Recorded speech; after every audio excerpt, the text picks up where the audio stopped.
Muy bien, muy buenos días, apreciables estudiantes. El día de hoy vamos a desarrollar en esta clase el tema de muestreo. Para empezar, podemos decir de que este tema de muestreo pertenece a la semana número 12. Acá les estoy mostrando en pantalla la semana 12 de clases donde dice Introducción al muestreo. En el libro de texto de bioestadística ustedes lo pueden encontrar desde la página 165 a la página 182.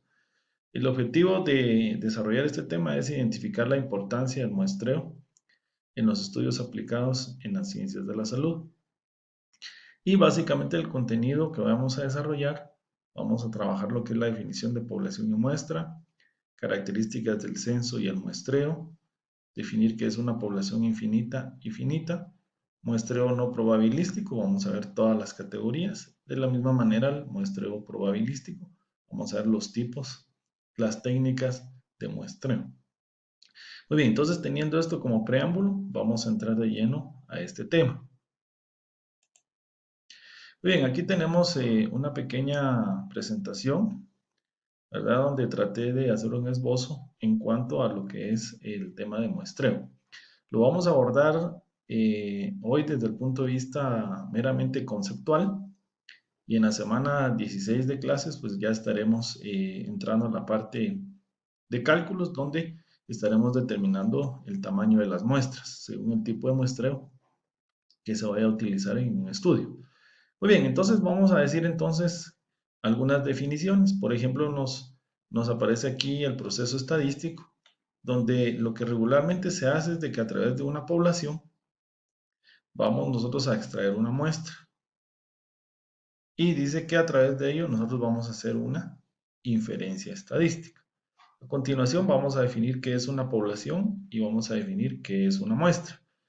Pero que se nos quede en mente es de que lo que nosotros hacemos es de que a través de una población extraemos solo una parte y analizamos esa muestra y esa muestra pues nos va a dar una inferencia acerca de una característica o una variable de interés. Muy bien, entonces, ¿qué es una población? Encontramos de que una población dice que está constituido por personas, animales o cosas o objetos que tienen cierta similitud, ¿verdad? Y que vamos a analizar algunos aspectos que son relevantes para los objetivos de una investigación. Entonces, en una población podemos mostrar aquí una imagen donde, ¿qué es lo que observamos? Pues personas. ¿Y qué variables podemos medir o estaríamos interesados en medir en un estudio? Pues podríamos ver sexo, nivel de ingresos, podríamos ver su procedencia, podemos ver las profesiones a las que se dedican, si tienen negocios, podemos analizar desde el punto de vista de salud ciertas enfermedades, como por ejemplo quiénes son hipertensos, quiénes son diabéticos, quiénes tienen problemas del corazón, quiénes han visitado alguna vez una clínica por enfermedades respiratorias, diarreicas. Entonces podemos medir un sinfín de variables en una población. Luego introducimos entonces el concepto de muestra. Si nosotros decimos entonces de que una población es un todo o es el conjunto de todos los elementos, bueno, entonces, ¿qué es una muestra? Entonces encontramos que una muestra dice que solamente es una porción o es una parte de esa población. Bueno, y entonces aquí nosotros tenemos gráficamente una población, un conjunto de personas, por ejemplo acá, la totalidad de los elementos de esa población, y acá pues estamos extrayendo algunos individuos y estos dice que pasan a ser parte de mi muestra. Entonces ahí lo estamos explicando de una manera muy sencilla. Otro concepto que también tenemos que desarrollar es el censo. Cuando en un censo se analiza a la totalidad de las personas de esa población, pues básicamente nosotros tenemos una precisión del 100%, porque no estamos excluyendo a ninguna persona. Entonces, cuando nosotros hablamos de que se analiza toda la población, el término es censo. Cuando nosotros analizamos o extraemos a una porción de esa población, nosotros le vamos a llamar muestreo. Entonces, una población podemos decir que es un conjunto de elementos, es mi conjunto universo, la muestra solo es una porción de esa población, el censo es cuando se analiza toda una población y el muestreo es cuando analizamos una muestra. Entonces, por ejemplo, cuando ustedes han escuchado que en el año 2018 se realizó el censo, quiere decir entonces que se analizó pues a toda la población, todos los hogares de, de nuestro país. Bueno, entonces ahora, luego de tener estos términos o estas definiciones previas, vamos a entrar a explicar entonces las técnicas de muestreo. Y si ustedes ven, las técnicas de muestreo básicamente se refieren a cómo o qué manera o qué procedimiento voy a utilizar para poder extraer a los individuos, a los objetos, a los animales de esa población, o sea, de qué manera lo voy a hacer. Entonces, el tema o la clase de hoy pues tiene como fin explicar las diferentes técnicas de extracción de una muestra. Bueno, entonces ahora la pregunta surge en cuanto a por qué nosotros estamos interesados en extraer una muestra y no analizar una población. Pues existen algunas razones que son muy importantes y que se validan al momento de tratar de realizar un estudio.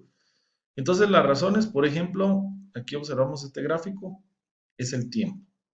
A veces en las investigaciones, el tiempo que se tiene es muy limitado. Entonces, no es lo mismo analizar a una población, por ejemplo, que esté constituida por 100.000 personas, que analizar, por ejemplo, una muestra de 3.000 personas. En cuanto a tiempo, obviamente vamos a encontrar diferencias muy marcadas, donde tal vez una muestra puede llevarnos un mes o 2 meses a analizarla y una población pues podríamos tardar meses, años para poderlo hacer. Entonces, por eso es que a veces se opta en extraer una muestra.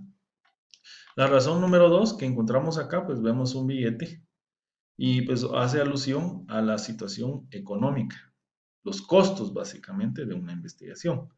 Si miramos que, por ejemplo, analizar una muestra de 100 personas, por ejemplo, nos cuesta 3.000 quetzales, ya se podrán imaginar si fueran 10.000 personas, 1 millón de personas, 20 millones de personas.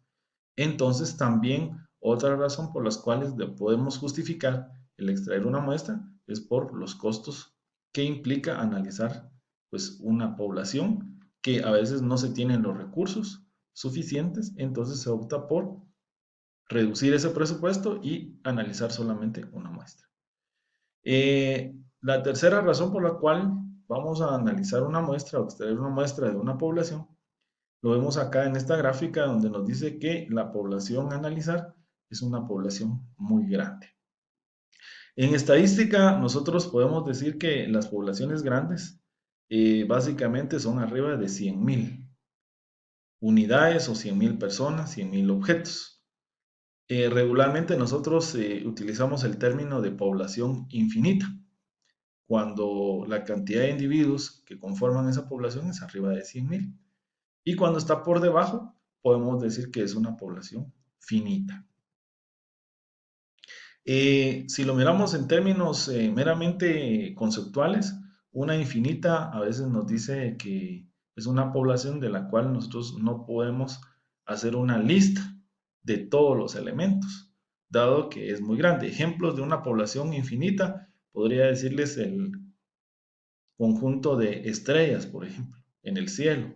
Pues cuántas son, realmente no podemos tener a cabalidad el listado y saber cuántas son.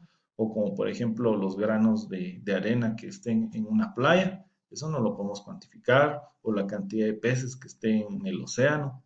Realmente esos no lo podemos saber, sabemos que son cantidades muy grandes, pero tampoco podemos cuantificar o listar a cabalidad uno por uno. Y entonces ahí hablaríamos de una población infinita. Ahora, cuando hablamos de una población finita, pues hablamos nosotros de que sí podemos saber la cantidad específica de elementos que conforman esa población, pero además de eso los podemos listar, los podemos nombrar, los podemos ordenar. Entonces, ejemplos de una población finita, se me ocurre decir los estudiantes de primer año de la carrera de médico y cirujano, corte 2020 del CUNOC, ¿verdad? Por ejemplo, podríamos decir que son 785 estudiantes y no solo sabemos la cantidad total, sino sabemos el nombre de cada uno de los estudiantes, lo podemos ubicar, lo podemos listar. Entonces ahí nosotros ya clarificamos esos dos términos, pero para efectos de las razones de por qué sacar una muestra, pues ya explicamos de que las poblaciones a veces son muy grandes y no queda de otra que pues analizar solamente una muestra. Y número 4, también otra razón que es importante en cuanto a las razones por las cuales hacer un muestreo es la precisión. En teoría, si nosotros hacemos un censo, analizamos a todos los elementos de la población y tenemos 100% de certeza que esa información representa la variable o característica de interés. Pero también el analizar a poblaciones muy grandes acarrea algunos problemas, por ejemplo, problemas de procesamiento de los datos, de tabulación de los datos. Entonces, eso a la larga, si analiza todos los elementos, puede acarrear ciertos errores. En cambio, en una muestra podemos decir de que como es más pequeña, es un grupo más reducido o es una porción de esa población, pues nos podría arrojar una mejor precisión porque el manejar la base de datos de todas esas variables, el proceso de recolección, de tabulación, de organización, de análisis e interpretación de resultados puede ser un poco más sencillo y nos podría dar mayor precisión. Entonces, la cuarta razón sería obtener una mejor precisión en cuanto a los resultados. Entonces, recapitulando, número 1, el tiempo, número 2, el costo o dinero, número 3, el tamaño de la población, que sea muy grande, y número 4, pues la precisión que podamos nosotros obtener en cuanto a los resultados de analizar una muestra, o sea, el muestreo. Bueno, ahora la pregunta sería, ¿cómo nosotros podemos determinar de una población qué tamaño, o sea, cuántas personas deberíamos de analizar? Por ejemplo, volvemos al ejemplo de los estudiantes de primer año en la carrera de médico y cirujano. Si son 785 y quisiéramos extraer una muestra para realizar un estudio, se me ocurre a mí, eh, por ejemplo, en el área de medicina, por ejemplo, cuántos estudiantes tienen déficit de vitamina D, por ejemplo.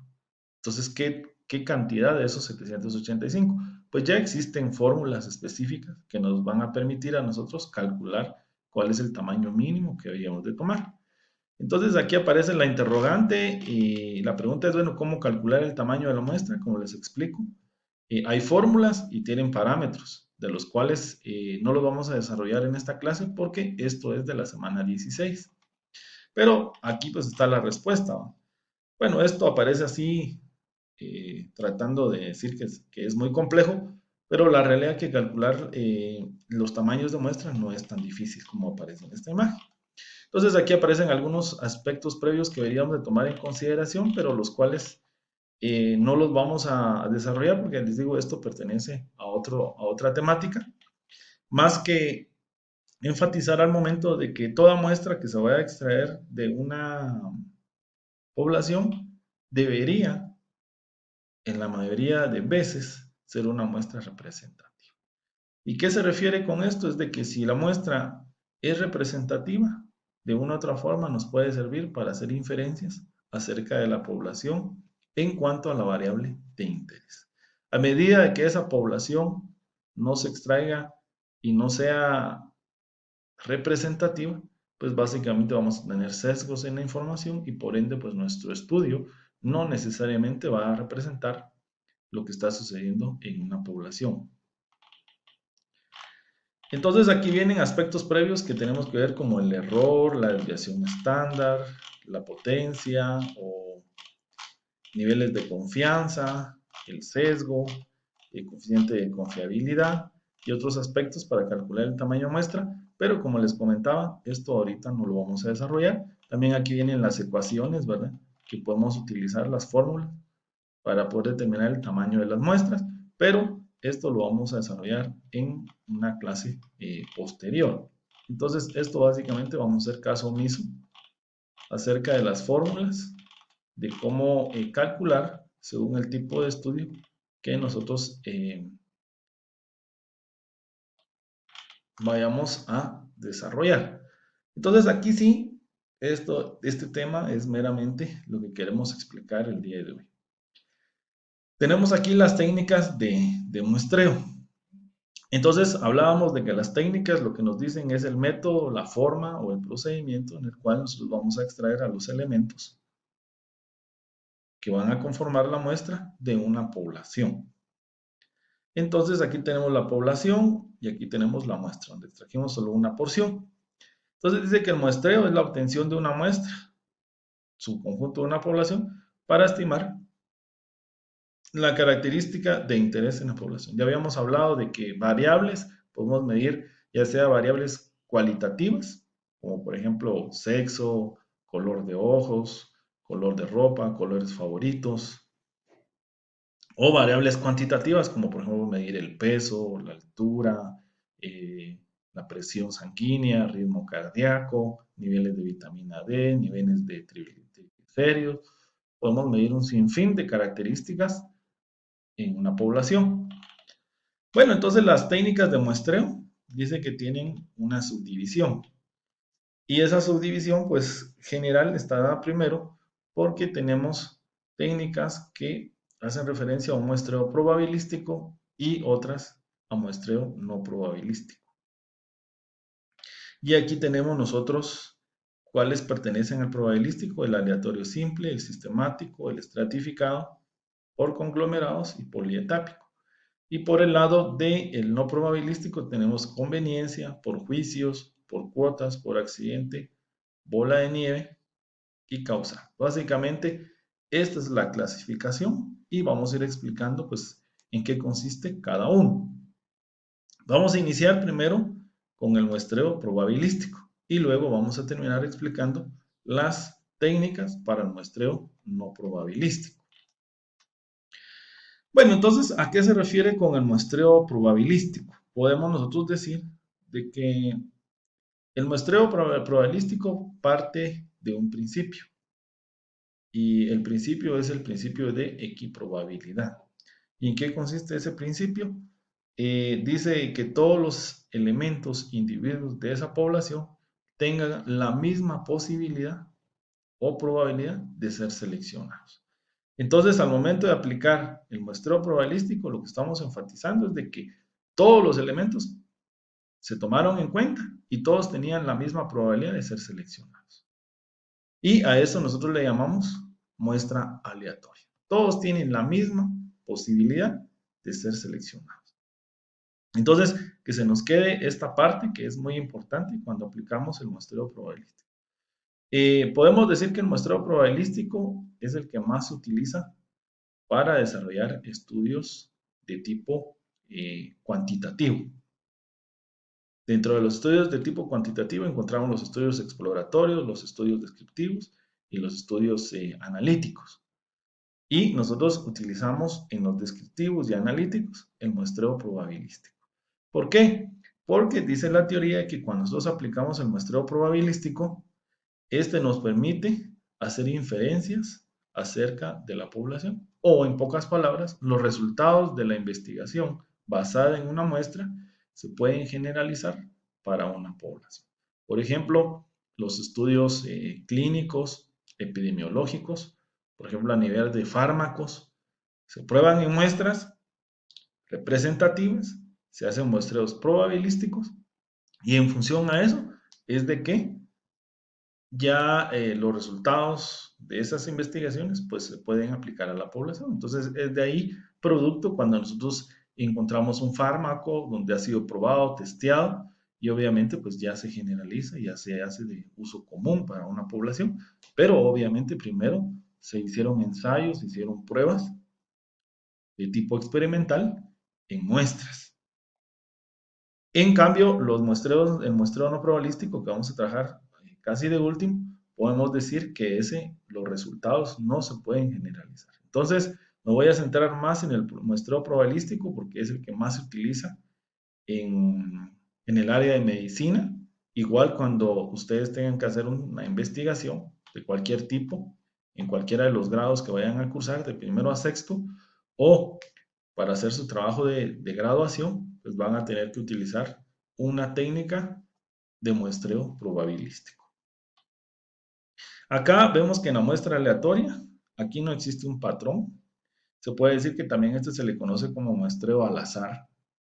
Todos se tomaron en consideración, pero no existe un patrón o una característica en específico que se haya tomado para poder extraer a ese individuo de esa población y que pase a conformar la muestra. Esto es bien importante de tomar en consideración.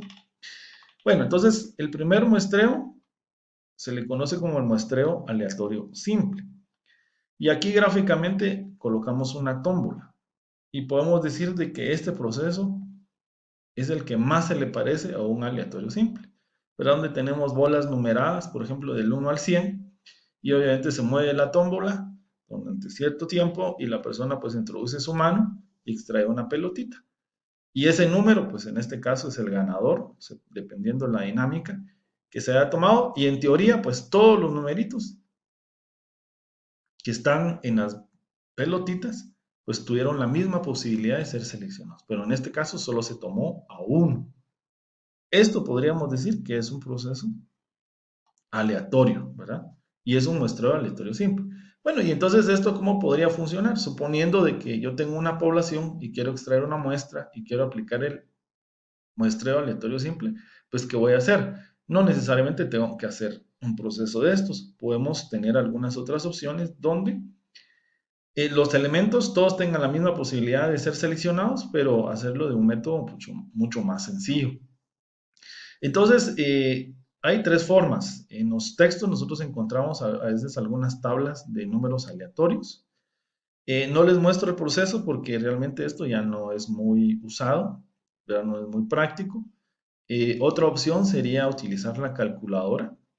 Si ustedes ven su calculadora científica, hay una opción que se llama random, que lo que representa es aleatorio. Entonces ustedes en su calculadora pueden presionar la tecla Shift, punto, y le dan igual y les va a dar un número aleatorio. Y se lo da regularmente con 3 decimales y se lo da en forma de una proporción. Y esa proporción se puede multiplicar por el tamaño de la muestra, perdón, por el tamaño de la población y ustedes ya pueden obtener pues qué elemento es el que se va a seleccionar. Tampoco voy a ahondar en esto porque tampoco ya es muy utilizado. Me voy a centrar en el tercer método, que es utilizar una plantilla de Excel, donde nosotros podemos determinar el tamaño de la muestra y generar números aleatorios y básicamente ya generar nuestro listado de estudiantes o de personas que van a conformar nuestra muestra. Entonces, esto lo voy a explicar de la siguiente manera. Voy a mostrarles ahora en pantalla acá un listado de estudiantes, en este caso son 32 estudiantes. Aquí tengo el listado, van numerados desde el 1 hasta el 32. Y como estamos haciendo un ejercicio donde nosotros queremos extraer una muestra de estos 32 estudiantes, los 32 estudiantes pasarían a ser mi población. Se me ocurre que de estos estudiantes nosotros queremos medirles su oximetría, o sea, nivel de oxigenación en el cuerpo. Y entonces, acá la población, pues son 32, es el conjunto total de personas. Y a mí se me ocurre que vamos a extraer una muestra de tamaño 5. Como ya había mencionado anteriormente, para llegar a ese valor de 5 hay fórmulas que nos permiten determinar el tamaño de la muestra, pero eso ahorita no es cuestión de estudio, más que mostrar cuál sería la técnica. Entonces, si nosotros queremos seleccionar a 5 individuos de 32 utilizando el muestreo aleatorio simple, ¿cómo lo haríamos? Bueno, entonces acá Excel nos va a dar una función que es bien interesante y en este caso es Shift igual, o sea, y colocamos aquí igual y colocamos aleatorio. Y ustedes observan de que automáticamente de manera predefinida muestra acá aleatorio, dice devuelve un número aleatorio o aleatorio entre, sería entre un número menor y un número mayor, que ese es el que vamos a utilizar. Entonces vamos a decirle a Excel que nos devuelva un número aleatorio. Dice que tengo que listar el valor inferior y el superior. Entonces en este caso, como son 32, en este caso sería el elemento 1, el valor menor, y el elemento mayor sería hasta 32. O sea que lo que estamos diciendo es que nos devuelva un número aleatorio entre 1 hasta 32. O sea, en pocas palabras, que me seleccione a un individuo del listado desde el primero hasta el último, que en este caso sería 32. Entonces le damos Enter y ustedes ven aquí que me generó el número 17. Quiere decir de que del listado voy a extraer a la persona número 17. Pero como son 5 personas las que tengo que seleccionar, pues tengo que generar 5 números aleatorios. Entonces acá con la crucecita simplemente jalo hacia abajo y entonces aquí tengo ya 5 números aleatorios. También hay que tomar en cuenta lo siguiente. ¿Se recuerdan de que cuando generamos un número aleatorio aquí aparecía 17? La función esta es de que en Excel cada vez que ustedes hagan algún cambio, alguna operación, los números aleatorios van a ir cambiando. Esto es un proceso normal. Esto no se puede cambiar porque así viene predeterminado Excel. Entonces yo lo que recomiendo es que fijemos estos valores, porque si ahorita yo hago una operación, estos 5 valores o 5 números aleatorios van a cambiar.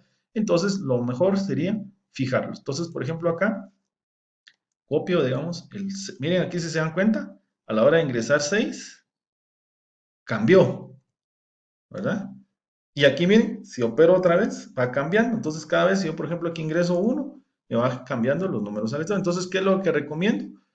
Poderlos fijar. Entonces, ¿cómo los podríamos fijar?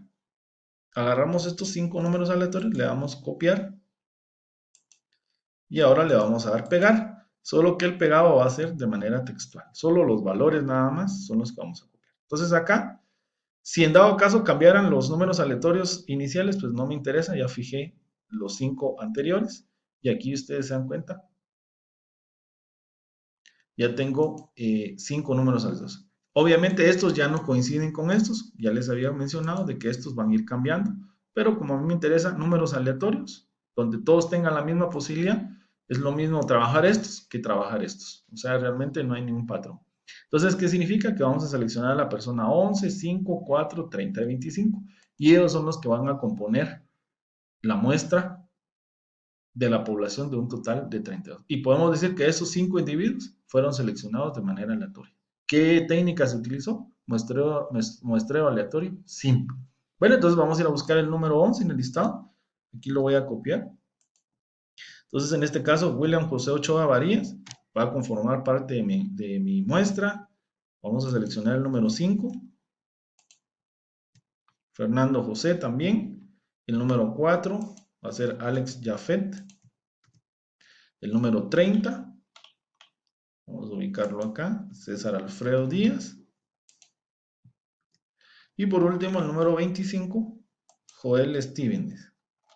Y entonces aquí nosotros ya concluimos nuestro proceso de selección de manera aleatoria.